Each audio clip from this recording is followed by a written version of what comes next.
K ശൈലജയ്ക്കെതിരെയുള്ള cyber അധിക്ഷേപ വിവാദത്തിൽ സൂക്ഷ്മതയോടെയാണ് UDF പ്രതികരണം. തിരഞ്ഞെടുപ്പ് കാലത്തിനു മുൻപ് വ്യക്തി അധിക്ഷേപം നേരിട്ട കെ രമയും ഉമാ തോമസും UDFന് വേണ്ടി പ്രതിരോധത്തിനിറങ്ങി. വനിതകൾക്കെതിരെയുള്ള സൈബർ ആക്രമണം അംഗീകരിക്കാനാവില്ല, പക്ഷേ അതിന് ഷാഫിയുമായി ബന്ധമുണ്ടെന്ന വാദം അസംബന്ധമാണ്. ഇവിടുത്തെ സ്ഥാനാർത്ഥി ഞങ്ങൾ ഷാഫി പറമ്പിലിന്റെ നേതൃത്വത്തിൽ അവരുടെ ഔദ്യോഗികമായ കാര്യം അദ്ദേഹം പറഞ്ഞ ഏതെങ്കിലും വാക്കുകൾ ഇതുപോലെയുള്ള ആക്രമണങ്ങൾ ഉണ്ടോ എന്നുള്ളത് അതില്ലാതെയാണ് ഇതുപോലെ സ്ഥാനാർത്ഥിയാണ് ഇത് നടക്കുന്നത് എന്ന് പറയുന്നത് ശുദ്ധ അസംബന്ധമാണ്, ശുദ്ധ നുണയാണ്. അത് യഥാർത്ഥ പ്രശ്നങ്ങളിൽ നിന്ന് വഴിതിരിച്ചു വിടാനുള്ള നീക്കമാണ്. അത് അവസാനിപ്പിക്കണം. മുമ്പും സ്ത്രീകൾക്ക് നേരെ ലൈംഗിക അധിക്ഷേപം ഉണ്ടായിട്ടുണ്ട്. അന്ന് പോലീസ് നടപടിയെടുത്തിരുന്നെങ്കിൽ ആവർത്തിക്കില്ലായിരുന്നു.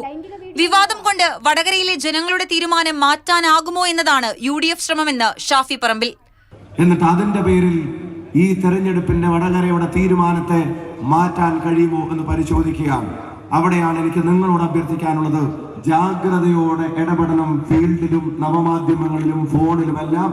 സൈബർ ആക്രമണത്തിലൂടെ വടകരയിൽ രാഷ്ട്രീയ നേട്ടമുണ്ടാക്കാൻ UDF ശ്രമിക്കുകയാണെന്ന ആരോപണം CPM സെക്രട്ടറി ആവർത്തിച്ചു. കേൾവിയില്ലാത്ത രീതിയിലാണ് മോർഫ് ചെയ്ത ശൈലജ ടീച്ചറുടെ ഫോട്ടോ കുടുംബ ഗ്രൂപ്പുകളിലേക്ക് തന്നെ അയച്ചു കൊടുക്കുന്നത്.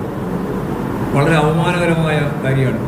അപ്പോൾ അത് സംബന്ധിച്ചുള്ള കൃത്യമായ അന്വേഷണം നടത്തി ആവശ്യമായ നിലപാട് സ്വീകരിക്കണമെന്ന് തന്നെയാണ് ചൂണ്ടിക്കാണിക്കുന്നത്.